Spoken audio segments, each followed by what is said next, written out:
Yo, welcome everyone to an episode of Weird Growth, a podcast where we speak to founders about their weird, strange, and often unpredictable journeys that they take from the journey of starting out a new business to figuring out how to grow it and eventually be a successful business. Today, we're really privileged to have Hayley from Ardea Waste joining us today. Welcome, Hayley. Thanks for having me. Thank you for being here.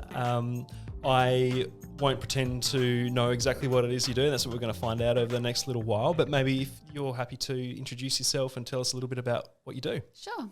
My name's Hayley Rolfe. I am an environmental scientist. I have a background in, I'm a bit of a generalist really when it comes to the environment and its protection. I started off, 20 odd years ago walking up and down rivers in Margaret River and educating landholders about how to look after their river foreshore. Mm-hmm. I've worked in everything from vegetation protection, feral animal control and air quality, and I've kind of landed in waste, on waste. How often do you get to use that line? Yeah, not very often, that's the first.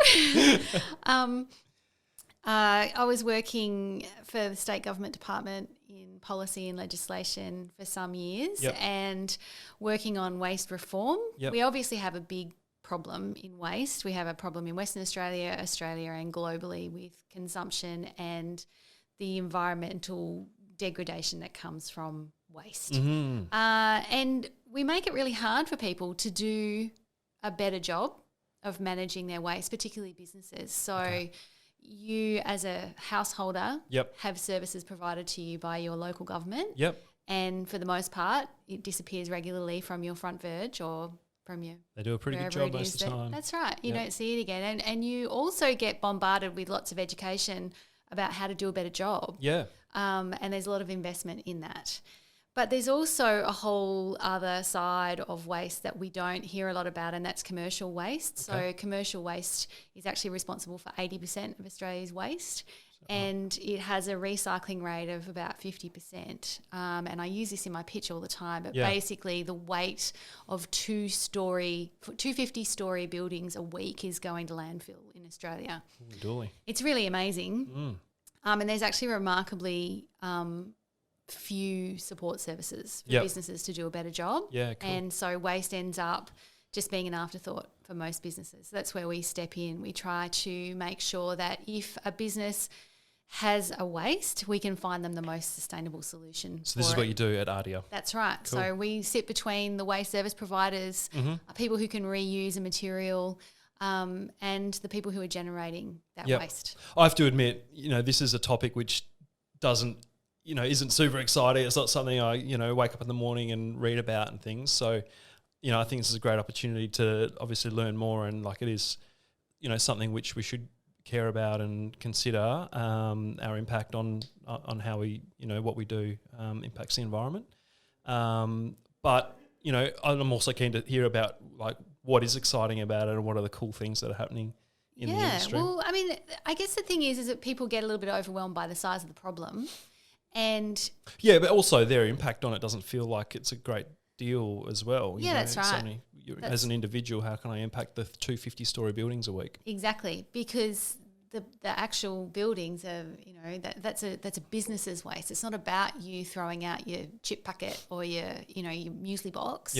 It's about everything from officers throwing out their paper and their general waste and their sanitary kind of waste, right through to businesses that are generating vast amounts of liquid waste, hazardous waste, oils, construction waste, all of that sort of stuff. So it's been a long time, and it's only been recently that people, their eyes don't glaze over when you start talking to them about waste. It is waste is having its moment over the last sort of 2 years where people have started to really recognise the scale of the problem. Why is that, do you think? I think it was a combination of different things, but certainly Craig Rucastle and his war on waste on the telly certainly galvanised the Australia. Grow and Transfer guy. Not Grow and Transfer. He's from The Chaser. Oh, sorry, The Chaser guy, And so that kind of galvanised the nation's school children who all have been educated for the last 10 years or so by sort of waste-wise schools and that education piece is starting to come together, then you had this high-profile show come on the telly. Yeah, okay. And all of a sudden it's in everybody's consciousness. Yeah. So, yeah, it's time. The question I always had about that, and I have to admit I didn't watch the TV show, but if I'm making sure that I'm putting my plastic bags and my straws and my plastic waste in the rubbish and my council's collecting it, why is that an issue for the oceans? Right. Well, the thing with ocean protection is it's a litter issue as opposed to a waste problem. So the things that end up in the ocean... So it's the 1% of people who are doing the wrong thing. That's right. Okay. Yeah, got it. And there's two sets of problems. There's like a global waste problem. So if you throw your plastic waste into the right bin when you're in Southeast Asia, say, it still disappears from your house or your hotel or wherever you happen to stay, and it feels the same. Yeah. But instead of ending up in a sanitary landfill where it's, every day covered with material to keep it in the ground, it's actually piled up beside the river. And the next time it rains, it ends up in the river and then on its way to the sea, right? So it's an infrastructure problem there, particularly in Southeast Asia. Okay.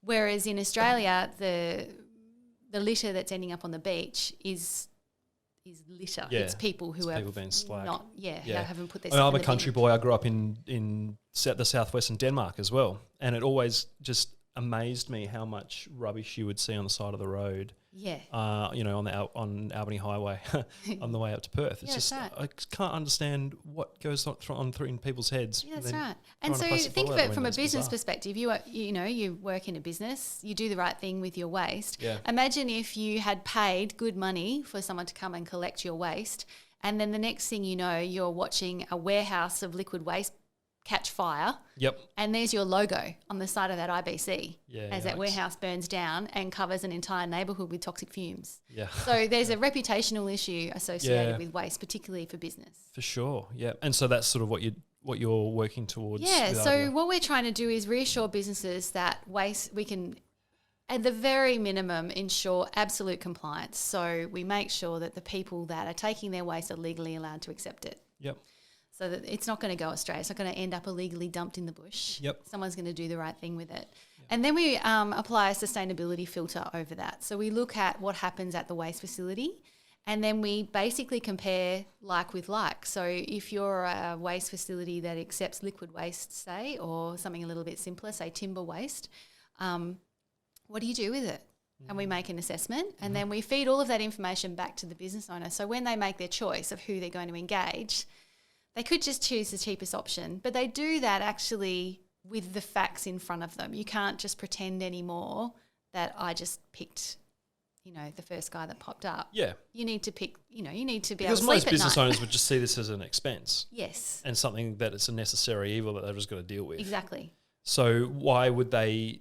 what is the thing in it for them that they would want to go above and beyond to make sure that they're doing it correctly? A lot of businesses, they do trade on their reputation. So if waste does go astray, that's a risk for them. Okay. But also a lot of our manufacturers, particularly in WA, they tend to be suppliers to larger companies. And those large companies are starting to ask pretty serious questions around sustainability and how are you meeting your sustainable development goals and how are you helping us meet those requirements. So you need to be able to explain where this stuff is going. Yeah. So you used to work in government, environment department. Yep. And how long have you been doing Ardea Waste now? About 2 years now. What was the catalyst for taking the leap to go away and give that a crack? Well, really the big driver for me was looking at regulations and trying to reform them and realising that it's actually very difficult for businesses to wade their way through the requirements. And we spend a lot of time thinking about how to make people comply. Yep. But actually, if we make it easy for people to comply, they'll comply. Who'd have thought? I know, right? Big stick carrot. Yeah. Yep. So that really was the trigger for me. How can we actually make it easier for people to do the right thing? Because I don't subscribe to the view that people necessarily want to do the wrong thing. No. Everyone doesn't. I think most of us try to avoid costs where we can. Yeah. No one wants to spend more than they need to. Yep. But we don't want to see our rubbish piling up in the bush or in the wrong place. Yeah, for sure. And so what was it like when you how did you start Ardea? Like, was it with one client, and was it with that sort of initial idea, or was it a bit of a leap? How did it feel? Oh, look, I went around in circles a little bit. I'm not a technical person. I kind of had a vision of what I wanted a product to look like, and I took it to a startup weekend. Wow. It was in 2018. Oh, wow. That's and great. I spent most of that weekend trying to explain the concept to people. I just really couldn't articulate what it was that I was trying to do. Mm-hmm. But in that process, met my co-founder. Nice. That's such a good story. So then we kind of took it from there. And in the middle of 2019, we joined an accelerator program in Sydney. Yeah. Called She Starts, Okay, run by Blue Chilli. Cool. And that kind of helped us really crystallise what it was that we were trying what to that value prop is. build. Yeah. And surprisingly, my co-founder, Naren, he's an engineer by trade. He started calling people up and saying, this is what we're doing. Do you have a problem with waste? And they're like, oh, my God, could you just take my waste for me, please? Wow. So there was a hair on fire problem just about there. Yeah. So once we started talking to small, medium businesses, particularly manufacturers, they all have this problem where waste is expensive. It's not their core business. They're small enough so that they don't have any dedicated staff looking at it in any depth. Yep. It's dealt with at the last minute and just in time usually as well. Yeah. So if there's help at hand, then they're kind of happy to receive that help. Yep. The tricky thing beyond that is those businesses can be hard to reach for all the same reasons. Yeah, SME sales is tough, right? Yeah, exactly. So that's really where we start to kind of find the difficulty. It's not necessarily that people don't want the service. They already pay for the service. So paying us instead of someone else is not a big leap. We're not trying to invent a new product that no one's ever heard of before. So all of these things started falling into place. Yeah. The big challenge for us is reaching people. And so that early stage though was just literally picking up the phone and getting onto the right person. That's and asking right. the We were question. just really heavily leaning on industry contacts. Yep. LinkedIn. Yep. And people that we knew who knew people. Yeah. And so we could, by the end of the accelerator, a 6-month accelerator, we had sort of a half a dozen pilot projects underway and they were all paid. Yeah. So we didn't ever have this sort of issue where we started off giving people services for free and then had to introduce a payment. It was just about switching their service from one provider to us. Yeah, it makes sense. Yeah. Just going back a little bit, Startup Weekend. Yeah. Why did you decide to do that? Why did we decide to do that? Well, because I had to put the idea in front of someone to get some feedback. And because I'd sort of always worked in government or NGOs, which is a long way from this sort of innovation space, I didn't even really know how to talk about it. Yep. And I was chatting to a friend of mine on the train who said, they've got this weekend and that's where people go along and pitch an idea and, you could just go and see what they do. Yeah. So that's what happened. Yeah, well done. It's just such a good forum and a good format for that validation, that really early stage. Do I have a problem that people even care about? That's it. Exactly. I the Startup Weekend was such an informative process for me. I wouldn't say that we made any progress on my idea at all, but just learning what it was about and how you need to go out and talk to people and even think about these things and explain them to other people. Yeah. No, it teaches amazing. you the importance of that lean methodology that, that customer problem fit comes first before you should even start building a product. Yeah.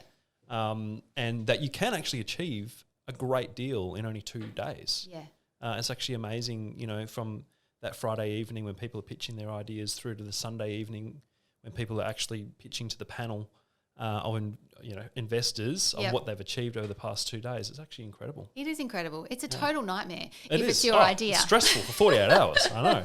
Really and you question the whole existence of your being as well. That's during it. Yeah. Yep. But I think it's, as you say, a really important educational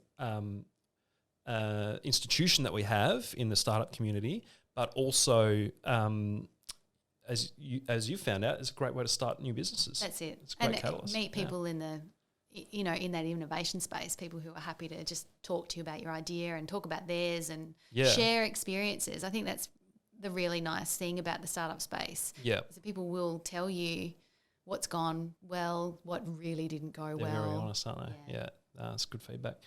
Okay, so fast forwarding ahead a little bit, you found your co-founder through there as well, which is awesome. And you've got some of those early stage sort of sales, and you're starting to feel, okay, actually onto something. What were the next steps for Ardea then?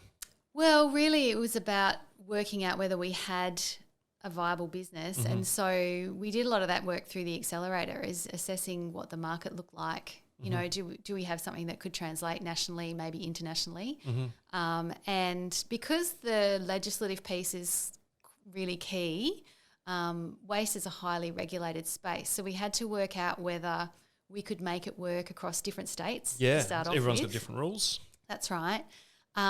Because as soon as it goes to the wrong place, then people can go to jail. You know, it's pretty high stakes. Yes. You've got to get it right. Yep. So we did a lot of that work, and we did a lot of market assessment to see whether the size of the market was going to support it.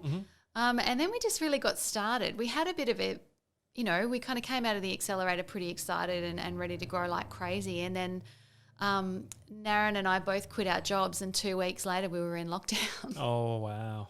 So Great timing. yeah, it was amazing. You read about it, I suppose. Yeah. So last year was tough because we were so new. We didn't have an established customer. We only had a few customers, and you know, I'm so grateful they did stick with us. Yep. We continued to provide services last year, and I guess the benefit is that if it had have been worse in WA, waste is an essential service. It, you know, Sure. you can't just stop. Yeah. So that was a benefit for us. It kind of kept us going. We had people that needed us. But as we've come out of that, we realised that we didn't have a sales pipeline. Okay. We hadn't done that work. That was the piece that was missing. Yep. So I guess the last half of 2020 was really, how, you know, Naren's an engineer. I'm an environmental scientist. We have never sold anything ever before. So how do we build one? Yeah.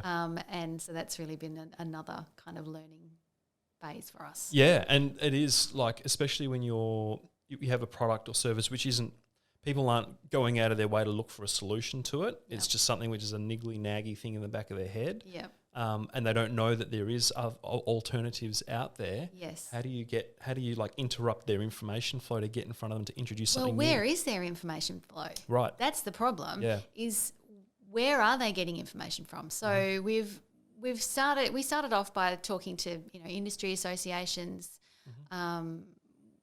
Where are the industry magazines and sources of information to try and work out where that information comes from? Yep. Because these guys are really difficult to reach unless you know someone and can get them on the phone. Yep. It can be really tricky. They're not necessarily, some of them are on LinkedIn more and more.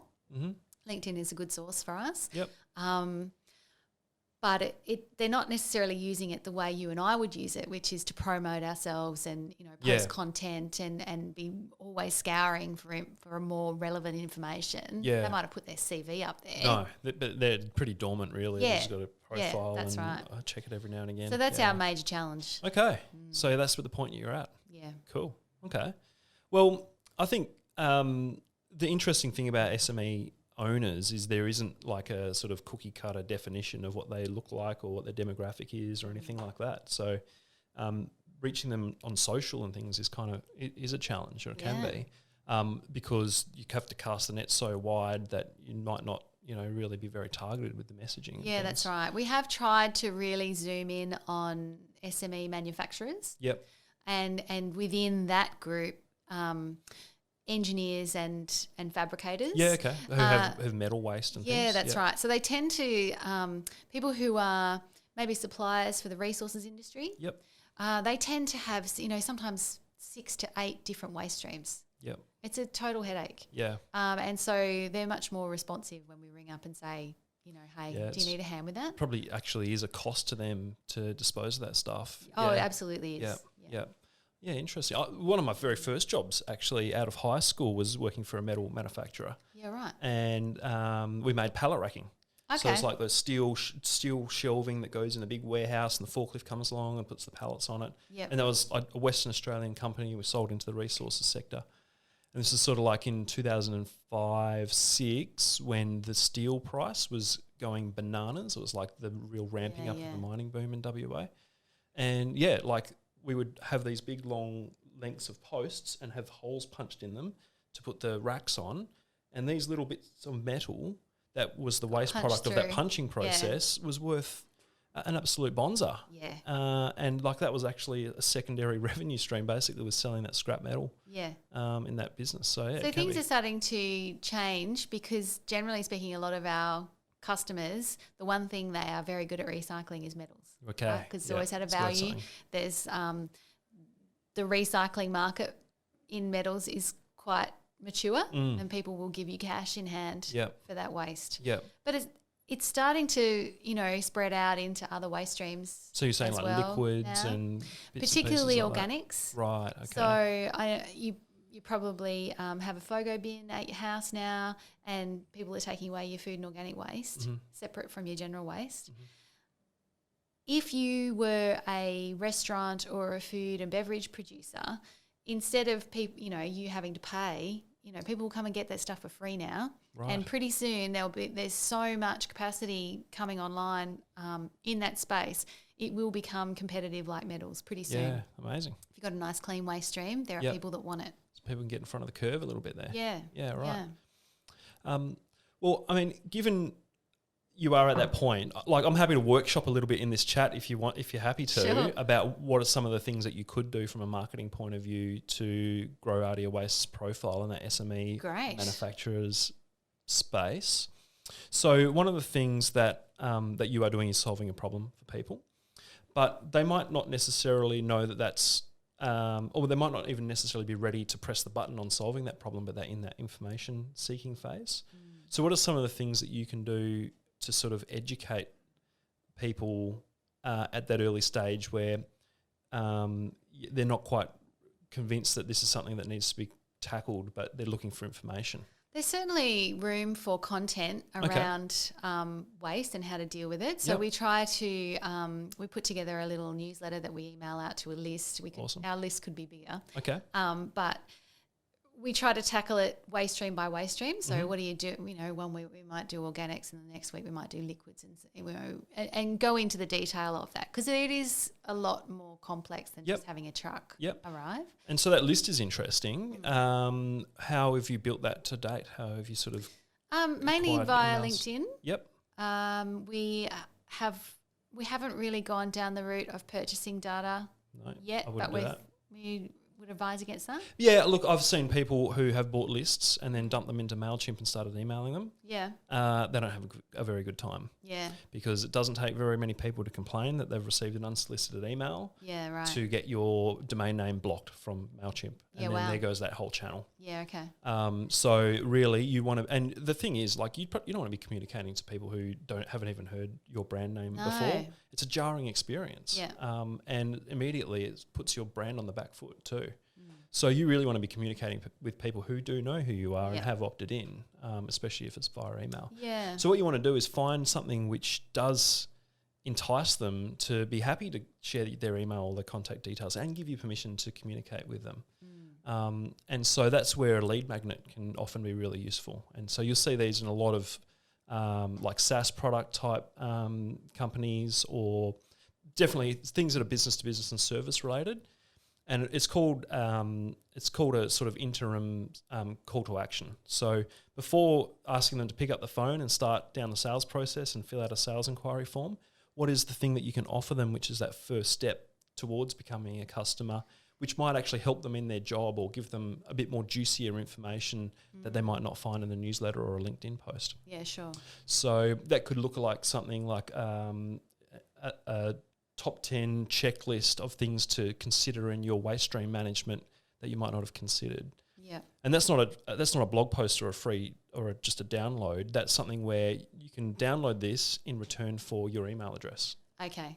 And what you're actually doing there is psychologically, that is a transaction. Yes. I'm giving you something of value to me, which is my contact details. Yes. And you're giving something to me of value, which is something which is actually going to help me in my job. Yep. And take me that first step towards becoming your customer as well.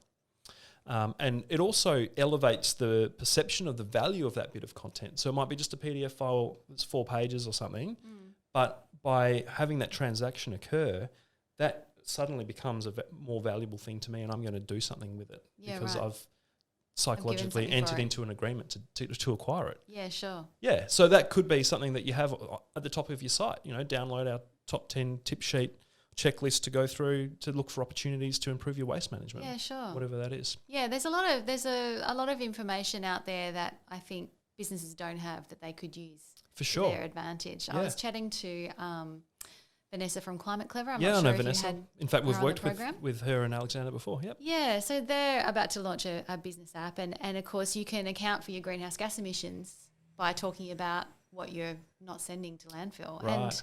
And there are benefits to being able to effectively describe your own practices because you can use that to, I guess, help inform your downstream customers. Yeah. So it could even be like a little lightweight tool, like a form that you've built on Typeform, which is just a checkbox questionnaire kind of thing. And at the end of it, it might give you a few tips based on your answers about, things that you could try or things that you might like to consider. Yeah, sure. And the other thing that does is that positions you as the experts. Yes. You are the ones giving them advice. It might be automated or just a piece of content. But that's the cool thing about those tools is, they've actually taken that first step and they're getting an experience for what it might be like to work with you. And they're starting to get a taste of that value. Yeah. So, and then that is something that you could then go away on LinkedIn and do actually a paid campaign to promote. So you can target people who are the managing director or CEO of manufacturing companies with 50 to 200 employees in Perth. Yeah. And you can do an ad which is just targeted to them. It might only cost $100. Yeah. And then by clicking that, they're taken to a special page on your site, which is, hey, download this tip sheet or, take part in this questionnaire. And then what that does is you then start building your list. And you start building this sort of following of people who know your brand name, they trust you because they're the experts, and they're willing to receive information in the future from you too. Yeah, it's cool. Yeah. We'll have to get to work. Yeah, no, absolutely. I think that's a cool idea. And then the other thing that might be interesting is if you are getting much traffic to your website for people who are just interested, something simple that you can do is remarketing. So that's where if someone's visited your site, they've had a poke around, but they haven't gone to the point where they've signed up for the lead magnet or submitted a form, they leave and start going about their business, reading the west.com.au or reading a third-party news site, they might start seeing your ad pop up then. Yeah, right. Inviting them to take that first step to come back and complete that action. Yeah, right. And remarketing with Google banner ads, which is what that Google ad network is actually super cost effective because you're only paying to reach the people that have already visited your website. Yeah, sure. So the audience might only be a few thousand people, so it actually is quite cost effective. Yeah. But to them, they're getting reminded about your brand, and they're seeing your brand on reputable news sites which they read every day. Geez, these guys are pretty big. They can afford to advertise on the big news site that I visit every day, or Gumtree or something like that. Yeah, right. But what we know about brand recall, when people actually remember your name without being prompted, is they need to be exposed to a message at least 7 times before cold recall can happen. Yeah. And so that's what remarketing can do, is have that little bit of message repetition. Yeah. And then on that 7th time, it might be like, oh yeah, geez, I actually do need to get around to this. We need to start sorting our waste out. I'll just go and download that tip sheet and find out a little bit more. Yeah, okay. So another option for that sort of thing. To bombard people. Well, yeah, I wouldn't call it bombard. I would call it giving them effective targeted advertising to things which you're interested in. Yeah, and we know that we know that they need it. Right, exactly. I guess that's the thing, is that we're not embarrassed about the fact that we need to talk more about waste because it's a problem. Right, People and if it's going to start getting more expensive and more difficult to run your business because of that, well then you guys are offering an awesome service to make their businesses better, I suppose. Yeah, so absolutely. It's exciting. Is there a customer that you can think of, just as an example, you don't have to name them, but who would be the most disappointed if tomorrow you guys didn't exist? Ooh. Well, we've got a couple of monthly recurring customers. Okay. And I guess what we offer them that they don't normally get. So even though we've hooked them up with some of the big players because, they are cost effective, when they call us, they get an immediate response. Nice. So if they want a bin collected or a bin's been missed or something's happened, they can get action on that immediately. What a service. And so that really, I guess, is what we offer them that is very different. We've obviously done a market scan, so we've given them a more sustainable service. We've helped them divert a whole lot more waste. And you know, they have an understanding now of how competitive those services are in the marketplace. But really what they get is when they call me and say, hey, I've had a shipment in and I need a timber bin like right now. Yep. Then I can sort that out for them right now. That's so good. And so it's that silver glove service. That's almost. what they'll miss. Yeah. Is that they'd have to go back to calling a call centre and, you know, hoping that everything works. Yep. The other thing that we've found is because we're the middle person, we're dealing with their invoices as well. Okay. So another problem with the set and forget model of, a big service provider just comes and collects my bin is that there's actually no one looking quite intelligently at their bill. So I spend a little bit of time on the phone to some of these service providers going, where the hell did this charge come from? Right. And then having a conversation about whether that was a reasonable charge or not. So I had someone tell me the other day that, have you heard about a landfill levy? I went, I have heard about a landfill levy actually.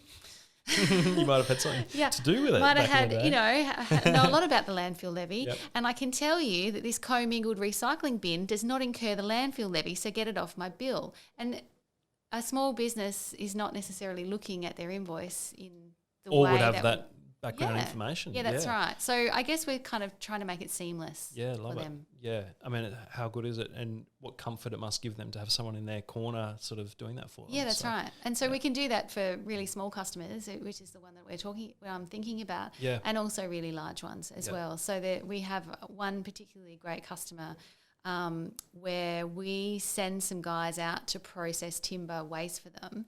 And I think over the 12 months that they've been with us, you know, we're talking nearly 100 tonnes of timber waste that has been recycled rather than going into a landfill. Wow. Because we've got guys on site once a fortnight to stack a bin and make sure that it gets to where it's supposed to go. Yeah, so is that like pallets or something like that? Yeah, pallets and packing crates. So a lot of manufacturers, they bring in equipment and then they refurbish it or they do something to it before they ship it off to site. Okay. And so it comes with all of this packaging. Yeah. It's been shipped from, you know, as far away as Sweden.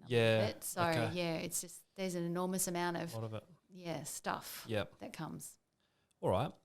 Well, we're getting to the end. One of the last questions I have is you were referring before about looking into other states and jurisdictions and things. What is the model to scale Ardea Waste? How do you take this to the next level and start, you know, offering this awesome service, which sounds like it's a little bit hands-on and, you know, white glove at the moment, but how do you level that up and take it to the next level? Well, I guess we are using WA as a test market. Yep. The great thing about WA as a test market is that we're so far from everything in Perth that not much of our waste goes anywhere else. Okay. And so that allows us to kind of really study how waste moves through the system. Yep.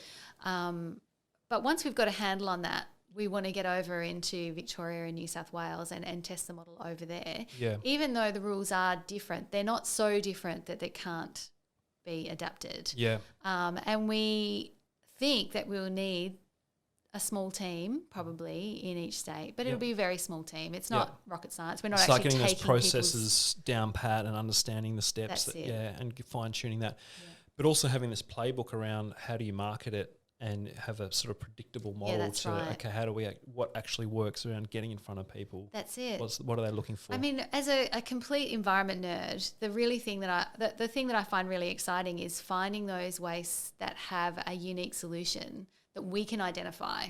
So once we've identified a solution for a particular waste that doesn't have one at the moment, we can then go out and with a very small amount of research go, who are all the people in this space that produce that waste? Nice, yep. We've got a solution now that no one else them. knows about.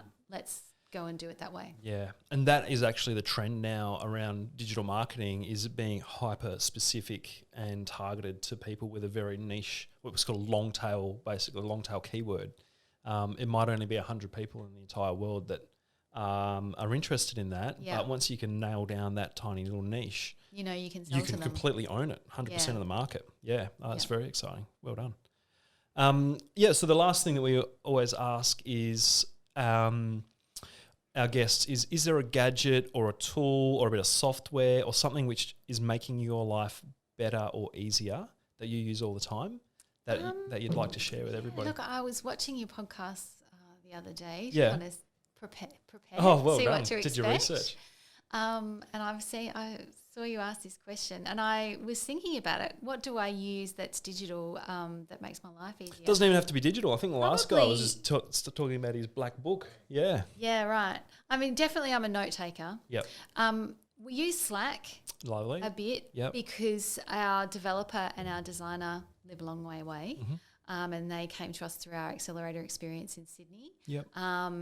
And so we find that Slack is probably the best way to communicate with a distributed team, definitely. Yep.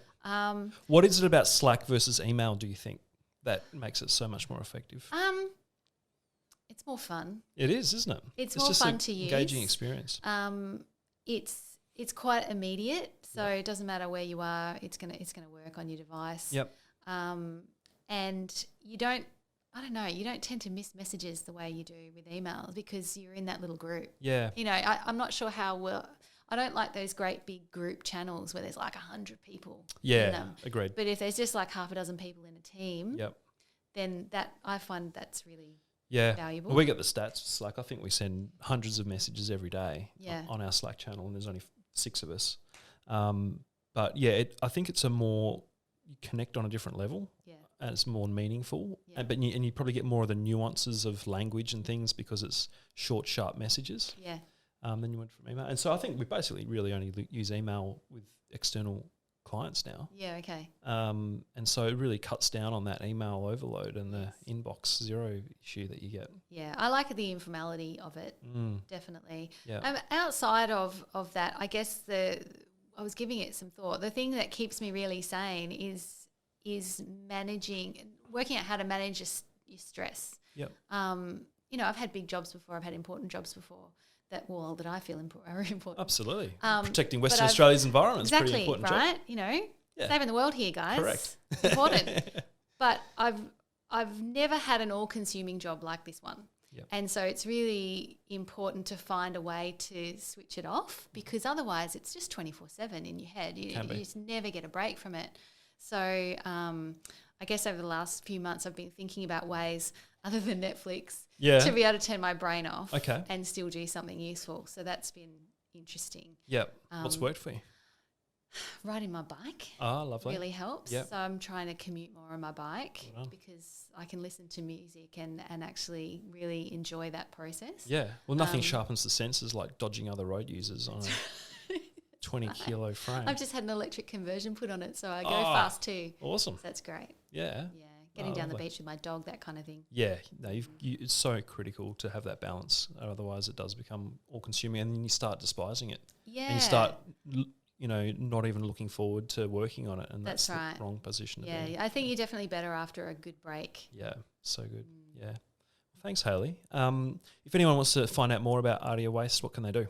Our website is ardeawaste.com. Yep. You can email me via that. Yes. Or give us a call. Our number's up there. Magic. Always happy to talk rubbish. I love it. Another one of those rubbish-related dad jokes. I should have prepared for some of those, So shouldn't many I? waste puns. Damn, landed yourself in waste. Well, thank you again for joining us. If you enjoyed today's episode, or if you want to find out more and find out more of the episodes from Weird Growth, please do subscribe and leave us a review on Apple Podcasts or wherever you listen to podcasts. But for now, I'm Cam Sinclair for Ammo Marketing and Weird Growth. Bye-bye.